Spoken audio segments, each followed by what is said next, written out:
Today we are going to discuss the remaining part of our chapter gravitation. Okay. So our first topic for today is free fall. Okay. Now this free fall is very easy to understand. See now, whenever you drop an object from the height, what happens to the object? The object obviously comes down, isn't it?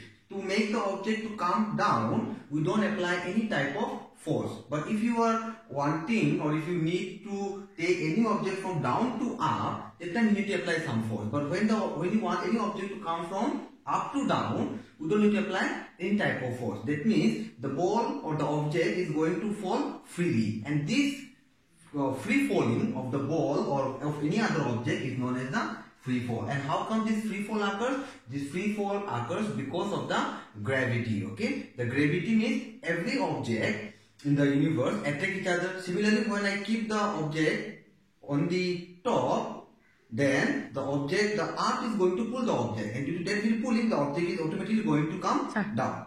So, if you see the definition of the free fall, what is written here? Every object is attracted towards the center of the earth due to a gravitational force of the earth, which is known as the gravity. Okay, this gravitational force, we can take it as the gravity here. Now, the motion of the object, that means whenever we know that if an object is moving, the object is going to have some amount of velocity, or the velocity might get changed, because when the object will start, suppose if I take an example, the object is starting from this point. So here the velocity of the object is going to be 0, but as the object is going to come down, the velocity is going to increase. That means there is going to be a change in the velocity. Okay, change in the velocity means from the other class already we know that change in the velocity is nothing but the acceleration here. So now the motion of the object towards the earth under the influence of gravity is known as the free fall, and the acceleration which is going to be produced by the object in the case of free fall is known as the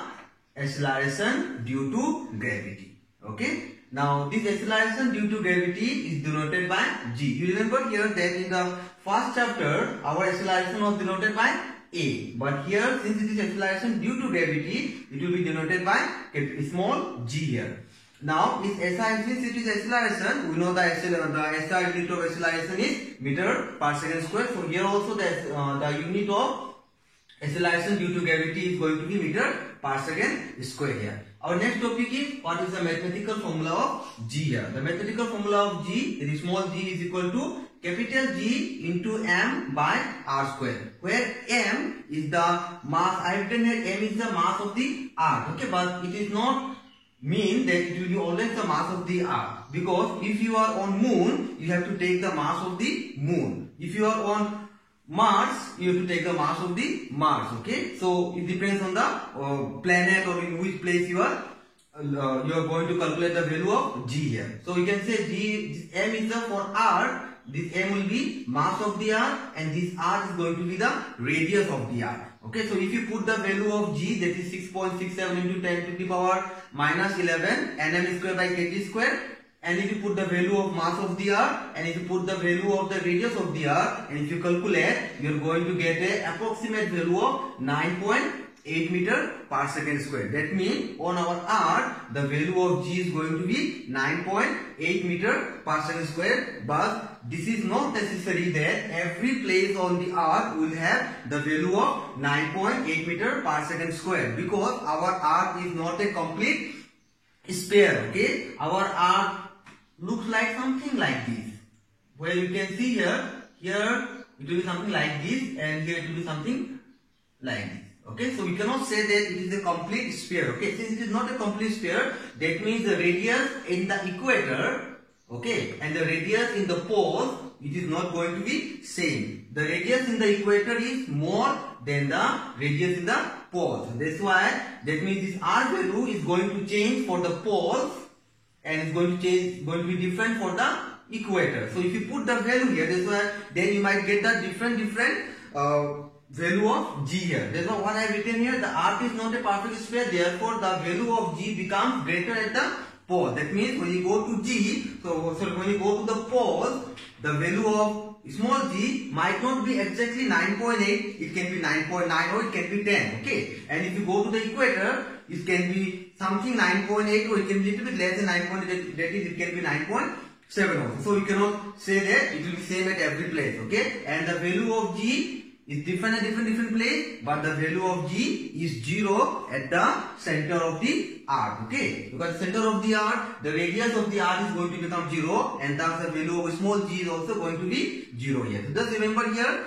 the value of small g is more at the poles, but it is less at the equator. Now you might be thinking that here the R value in the R1, and if I take R2, R1 is bigger than R2. But why the value is less in equator? Because our R here is in the denominator. That means you are going to divide. I mean, if you divide by the bigger number, you are going to get smaller outcome. Okay, and if you divide by the smaller number, you are going to get the bigger outcome. That's why since equator has the largest radius, the value of G is going to be small there. So okay, and since the poles have smaller radius, the value of G is going to be okay. So we came to know here that the value of G is going to be less in the equator and is going to be more in the poles. Okay, and if you come to the center of the arc, then the value of G will become 0 here.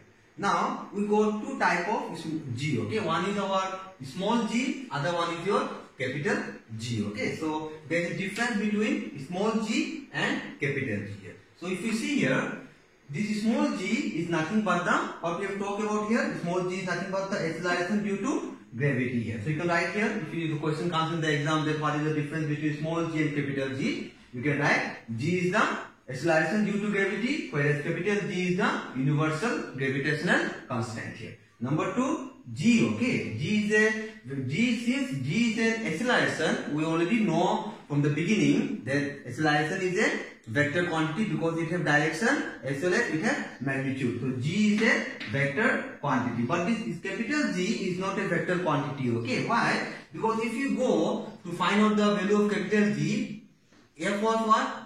G into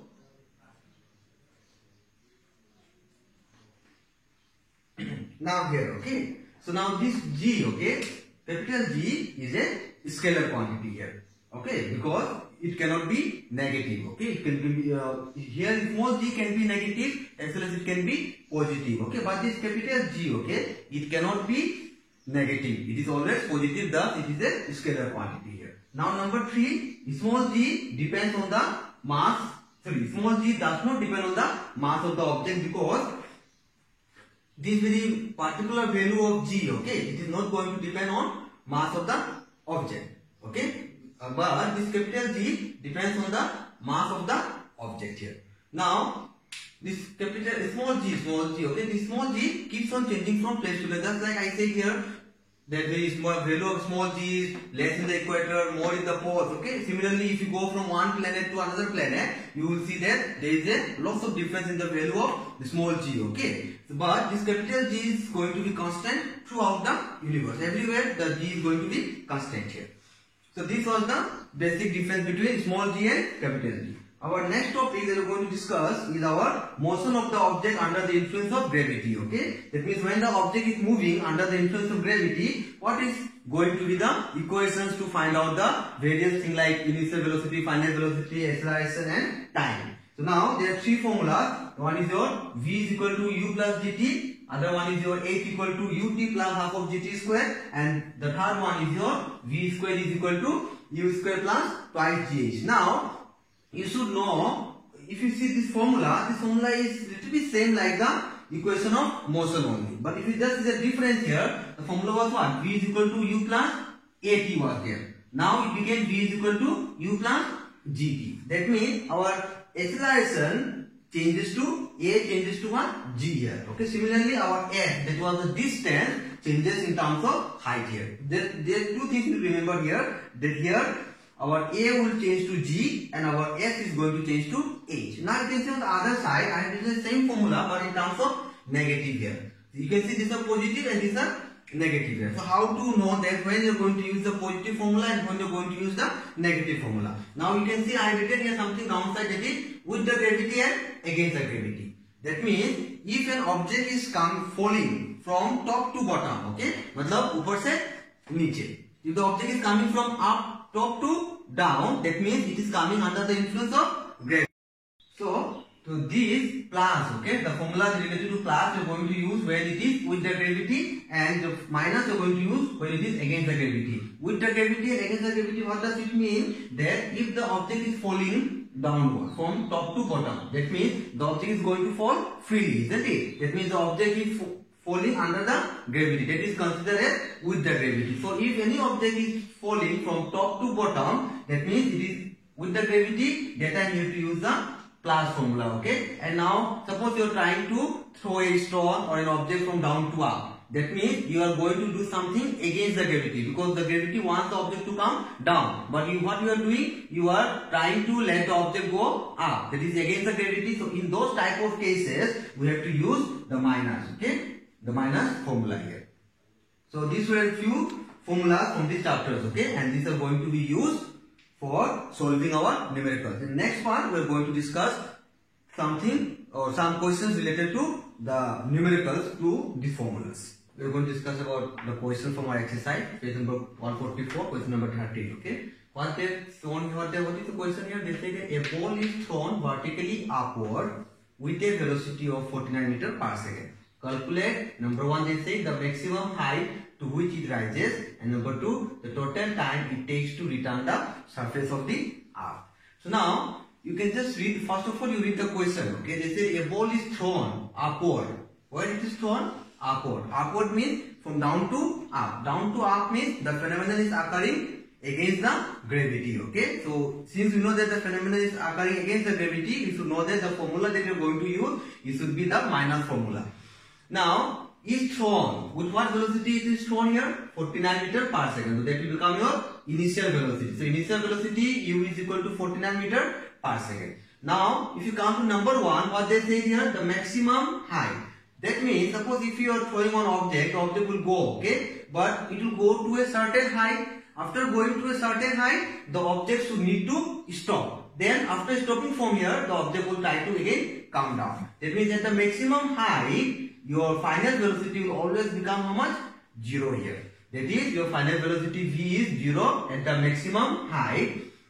Acceleration due to gravity, we know that this value is fixed for the earth. Okay, and if they have not given anything in the question, that time we have to use 9.8 meters per second square. But sometimes in the question they used to mention 10 meters per second square. So every time we are going to use 10, but now we are going to use 9.8 meters per second square. And our first aim is what? To find height. That is height h equal to question mark. So we have three formula, that is v is equal to u minus gt, v square is equal to u square minus twice gh, and h is equal to ut minus half of gt square. Okay, now since I need to find out my height, I have an option of these two formula. Okay, but if you see the last third formula, we don't have t. Since we don't have t, we cannot use this formula. So what formula shall we use? Use this formula, that is v square equal to u square minus twice gh. So I wrote the formula, I put the values. Okay, it is 49, it is 2 into 9.8 into h. This is minus, I took this side, minus will become plus. That is h is equal to 49 into 49 divided by 2 into 9.8. If you cut 5 times, 5 49 is 245 divided by 2, you are going to get 122.5 meters. That is the maximum height attained by the object here. Come to number 2. Number 2, what they are saying here? The total time it takes to return the surface of the earth. Matlab, what does it mean? That for going, it will take some time. For coming also, it will take some time, isn't it? So they are taking the link there. What is the total time taken by the object to go from here to the maximum height, again then from height to come back to the surface of the earth. That means you have to find out for going also and for coming also. That means I want to find out, okay? So my t value here, so I use this formula, v is equal to u minus gt. I put the values, I got how much here? 5 seconds. Now, that is total time, okay? Total time means, now you can see here that for going, for this t, make it like for going into how much? 5 seconds. So every time, remember in your mind that the time difference will not change, okay? Means if for going, if it is taking 5 seconds, then the same object for coming back also is going to take 5 seconds. Matlab, 5 seconds for going and 5 seconds for coming, okay? So that is the total time taken by the object to return to the surface of the earth is 5 seconds plus 5 seconds, that is your 10 seconds. Okay? Okay. So we are going to discuss our next question. This is question number 15 here. They say here a stone is thrown vertically upward with an initial velocity. So in the question only they have said here that this is our initial velocity. So we can write initial velocity u is equal to 40 meter per second. Now they are saying here taking g equal to how much? 10 meter per second square. We know that the g value is 9.8 meter per second square, but here in the question they told us to take as 10. So we are going to take a g value as 10 meter per second square. Find the, what they say here, maximum height reach. Just remember that whenever in the question they say maximum height reach, that time your final velocity should be always 0 here, because at the maximum height the object is going to stop, which will make the velocity as 0 here. And telling also maximum height reach, that means your h value is question mark here. So again, like before, you can use the formula v square equal to u square minus 2gh. Why I am using minus? Because again they say here a stone is thrown vertically upward. Upward means from down to up. That means against the gravity. So you have to use the minus formula here. Put the value of v is 0 here. U is 40 meter per second square minus 2 into 10 meter per second into h here. Okay. Now this minus, take it this side, it will become 28 equal to 40 into 40, h equal to 40 into 40 by 20. If you cancel, you are going to get 80 meters. So maximum height reach is 80 meter here. Now go to the next part of the question. What is this? What does it say here? Net displacement and total distance. Now for total distance covered, that means the maximum height is how much here? 80 meter. That means if we consider here, this the object is going up to how much meter here? 80 meters. So it will come back again or no? So when the object will come back again it will cover how many meter? 80 meters. So 80 plus 80 will become how much? 160 meter. Okay. Now that is our total distance covered here. Now they are talking about what? Total displacement. Now you have to go to the definition of displacement. Displacement says that the total length of the path from the initial position to the final position. That means if I take an object, I threw the object from A, it went up to 80 meter, again the object will come back to the same point, isn't it? So going 80 meter, again will come to the same point or not? That means the object started from A and ended at what point? Again at A only. That means 80 minus 80. Okay? So 80 minus 80 will become how much here? 0. That means the displacement will be 0 and the total distance covered will be 160 meter. Don't get confused. Okay? Just try to assume that the object started from A, went up to 80 meter. Again the object came back to the ground. That means again the object came back to A only. That means A is the initial position as well as the final position. And we know that if the initial position and the final position of the object is same, then the net displacement becomes 0 here. Okay? Or in the other word you can say, for going if I take plus 80, for coming back we have to take minus 80. It will become how much here? Total here. Total is 0 here. Okay? That is our net displacement. Stay home, stay safe. Do it for yourselves, do it for your family, do it for India. Let's break the chain of COVID-19. Hum honge kamyab. Jai Hind.